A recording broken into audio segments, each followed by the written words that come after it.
Doctor صاحب، جو عمران کی پالیٹکس ہے وہ نون لیگ کی نہیں ہو سکتی، نون لیگ کی عمران کی نہیں ہو سکتی. آپ دونوں بڑی پارٹیز ہیں، آپ کی اپنی اپنی پالیٹکس رہے گی، ایک دوسرے سے اختلاف بھی رہے گا، لیکن اختلاف جو ہے وہ اسی پاکستان کے اندر رہتے ہوئے پہچان اسی پاکستان کے ساتھ جڑی ہوئی ہے. حکومتیں، جماعتیں، عزتیں، یہ کورٹ، یہ ٹائیاں، یہ سارا کچھ اسی ملک کی بدولت ہے. تو ہمیں اس کے اندر رہتے ہوئے آئندہ کے لیے رستہ کھولنا ہے. جی بالکل، 100% جی. اور کئی دفعہ ایسے ہوا ہے کہ فار ایگزامپل ہم پروگرام کر رہے ہوتے ہیں، راستہ کھلتا ہے. جی میں نے انٹرنیشنلی بھی جو بات کیا، میں لوکل اس کو لے آتا ہوں. مان لیں کہ خان صاحب کے جو کیسز ہیں ان کی ریزولوشن عدالتوں کے ذریعے ہونی، مان لیں تھوڑی دیر کے لیے، لیکن اگر اس کو کنٹینجنسی بنا کے ہم ایک دوسرے سے لڑتے رہیں گے تو لڑائی بڑھتی چلی جائے گی.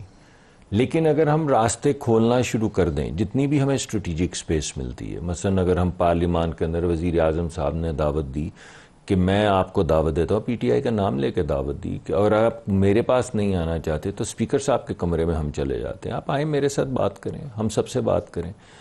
اب ہوتا یہ ہے کہ بات، اور جو آج اسپرٹ ہے بڑی اچھی ہے، اور جس طرح یہ کہہ رہے ہیں کہ ہم کوئی اسپیشل فیورز نہیں مانگ رہے، عدالت کے معاملات عدالت میں چلتے رہیں گے، لیکن آپس کے معاملات تو طے کریں.